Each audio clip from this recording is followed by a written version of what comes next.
संतान नहीं है।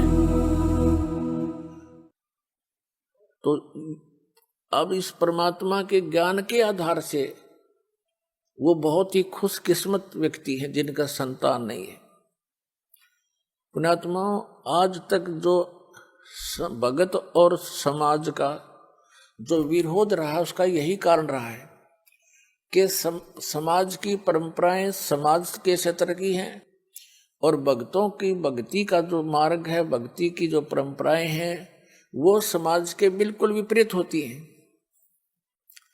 जिस कारण से विरोध बन जाता है। जो एक आध बार सत्संग सुनता है तो ये कहता है कि वो तो संतान कोई भी अच्छे नहीं बताता। नहीं, ऐसी कोई बात नहीं। जो ज्ञान है दास वो बता रहा है, और ये ज्ञान है। अभी तक आपने केवल अज्ञान सुना है। अब जैसे एक लेवा एक देवा दूतम, एक समय सुखदेव ऋषि, उसको ज्ञान हुआ, मां के गर्भ में ही उसको ये चेतना होगी कि ये संसार बहुत भयंकर सथल है, और इसमें बाहर जाते ही ये तीनों गुण, रजगुण ब्रह्मा जी, सतगुण विष्णु, तमगुण शिव जी, इनके तीनों गुणों का प्रभाव जीव को मां के गर्भ से बाहर जाते ही हो जाता है। मां के गर्भ में इनका असर नहीं होता। उस समय इस बच्चे को, बेटा या बेटी को, अपने पूर्व जन्म की चिंता का भी चेतना रहती है।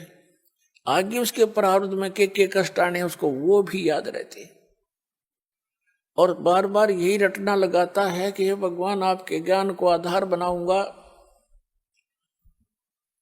परम संत की खोज करके मैं मोक्ष कराऊंगा। लेकिन सुखदेव ऋषि को ये भी ज्ञान था कि बाहर जाते ही हमें मूर्छित कर दिया जाता, जैसे इंजेक्शन लगा के अचेत कर दिया जाता है इन तीनों गुणों के प्रभाव से। अब जैसे मिर्च का स्वभाव है, जैसे कई अज्ञानी कहते हैं कि ब्रह्मा विष्णु महेश गुण नहीं है, वो तो गुणी है। अरे मिर्च गुणी है, वो गुण तो मिर्चे का है। वो जो मुंह जला दे, आंखें में हाथ लाग जाए तो आंख कति कंडम हो जाए। तो कहने का भाव ये है कि ब्रह्मा विष्णु महेश को इस काल भगवान ने अपने पुत्रों को एक एक गुण युक्त कर रखा है। जैसे मिर्च को गुणी ऐसे गुण युक्त कर दिया तो उसके अंदर गुण है, वो कहीं रखी रहे।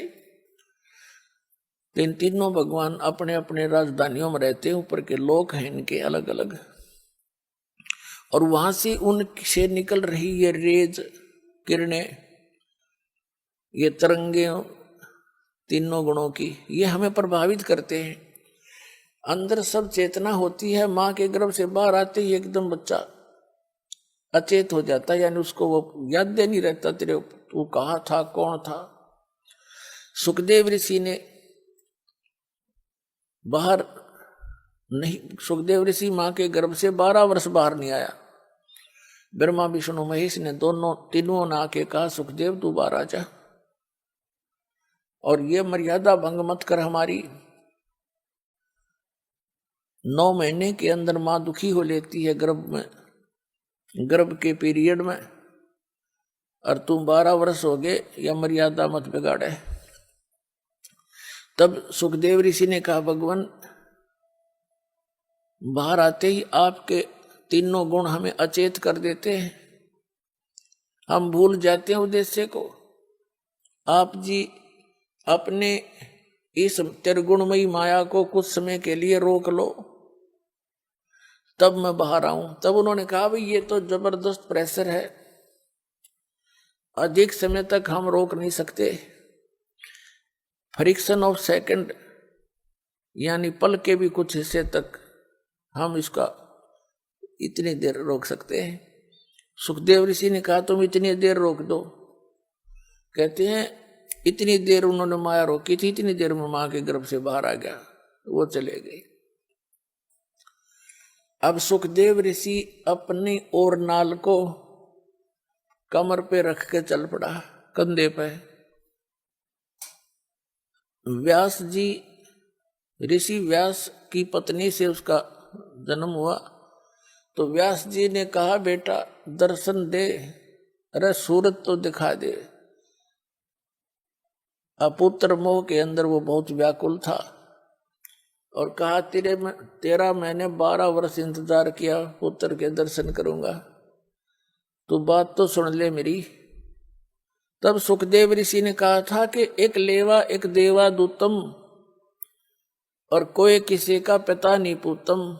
ऋषि जी, ना जाने कितनी बार तू मेरा बाप बन लिया और ना जाने कितनी बार मैं तेरा बाप बन लिया। या बूंदी बीमारी है, मेरा रोग कट दे।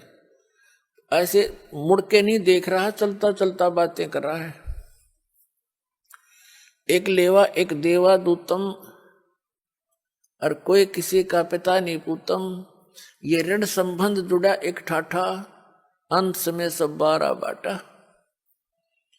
इतना कहकर वो आकाश में उड़ गया। सुखदेव ऋषि पूर्व जन्म के भक्ति शक्ति से उसकी बैटरी चार्ज थी, आकाश में उड़ गया।